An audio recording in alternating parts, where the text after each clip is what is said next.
ఈ పవిత్ర రంజాన్ నెలలో మన పోలీస్ లైన్ మసీదులో గత 12 సంవత్సరాలుగా మన స్థానికంగా వి రామచంద్రరావు అడ్వకేట్ గారు పోలీస్ లైన్ మసీదులో కంటిన్యూగా 12 నుంచి ఇక్కడ ముసల్లీలకు అంటే ఇక్కడ నమాజ్కి వచ్చే అందరికీ సుమారు ఒక 400 మంది ముసల్లీలు ఉంటారు.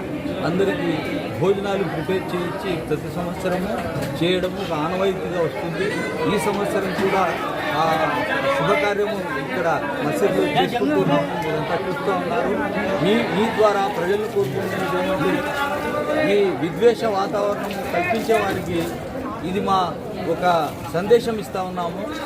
మనమంతా కలిసిమెలిసి ఉంటేనే భారతదేశం ప్రగతి పథంలో ముందుకు దూసుకొని వెళ్తుంది. అంతేగాని విద్వేషాలతో మానవత్వం చనిపోతుంది. కాబట్టి మానవత్వాన్ని కాపాడండి. హిందూ ముస్లింలంతా కలిసిమెలిసి ఉండాలని నేను మా ఫ్రెండ్ రామచంద్రరావు ఈ సమాజానికి ఒక సందేశం ఇస్తూ ఉన్నాం. ప్రతి మతం యొక్క ఆబ్జెక్ట్ ఏంటంటే సమాజంలో అందరూ కూడా ప్రశాంతమైన జీవితంతో సుఖ సంతోషాలతో జీవించడం అనేది ప్రతి మతం యొక్క ఆబ్జెక్ట్. అది హిందూ మతం కానివ్వండి, ముస్లిం మతం కానివ్వండి, క్రిస్టియన్ మతం. ఈ ఆబ్జెక్ట్ రీచ్ కావడం కొరకు ఆ మతస్థులందరికీ కూడా ఒక ప్రాతిపదిక ఏర్పాటు చేసుకోవడం జరిగింది. సో మనము పుట్టినతో ఏ మతంలో పుట్టినప్పటికీ కూడా మత సామరస్యం అనేది ఉంటే భారతదేశం అనేది చాలా మతాలు, చాలా కులాలతో జీవిస్తున్న విధానం. ఇక్కడ అందరి మతస్థులందరూ కూడా ఐకమత్యంగా ఉండడం, సామరస్యంగా ఉండడం అనేది అవసరం. దేశ భవిష్యత్తు, దేశ పురోగతికి కూడా ఉపయోగపడుతుంది. సో మతాల మధ్య విద్వేషాలు ఎప్పుడు కూడా సృష్టించకూడదు. మనమందరం కూడా సోదరభావంతోనే కలిసి జీవించాలి అనేది నా అభిప్రాయం. ఇక్కడ ప్రతి రంజాన్ పండుగ సమావేశం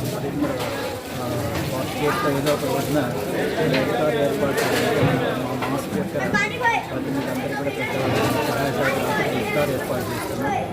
ఇక్కడ ఇఫ్తార్ ఏర్పాటు చేయడం ద్వారా ఈ 40 రోజులు వీళ్ళు ప్రార్థనలు చేసుకొని మంచి మనసుతో అటువంటి వాళ్ళకు ఇఫ్తార్ చేయడం ద్వారా మాకు కూడా మంచి జరుగుతుందన్న ఒక సదుద్దేశంతో ఏర్పాటు చేస్తున్నాం.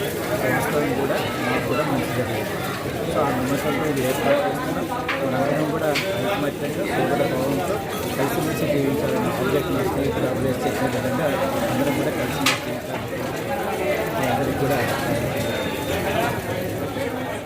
किसी दूसरे मजहब के देवी देवता को बुरा भला ना कहो, फयसुब्बुल्लाह अदवम बगैर इल्म, फिर वो नतीजे में तुम्हारे खुदा अल्लाह तबारक व तआला को बगैर इल्म के बुरा भला कहेंगे। तो बहरहाल मैं ये पैगाम कुरान और हदीस की रोशनी में देना चाहता हूँ कि इस्लाम और दीगर मज़ाहिब हमारे दरमियान में हिंदुस्तान में बिरादरान वतन हैं, इत्तेहाद के साथ में रहते हैं, इत्तेफाक के साथ में रहते हैं। और हमारा मजहब भी हमारे सार के साथ में और हमारे दीगर बिरादरान वतन के साथ में अदल और इंसाफ का, इत्तेहाद का, अमन का, भाईचारगी का पैगाम देता है। अल्लाह तबारक व तआला हम तमाम को ऐसे ही मोहब्बत के साथ में रहने की तौफीक नसीब फरमाए। जय हिंद, जय भारत। యాక్చువల్గా ఇఫ్తార్ ఏర్పాటు చేయడమే మత సామరస్యానికి ప్రతీక. ఇది కాదు, గత 10-12 ఏళ్ల నుంచి వారు ఇక్కడ వచ్చే పక్కనే ఉన్నారు. అంటే మా ఈ మసీదు యొక్క అజాన్ను కూడా ఆయనకు ఎప్పుడు అసహనం వ్యక్తపరచలేదు. చాలామంది పక్కనే వీళ్ళు ఈయన అజాన్ కూడా అలవాటు పడినాడు. అంటే అంత ఆప్యాయత ఏర్పడింది. ఇదే కాదు,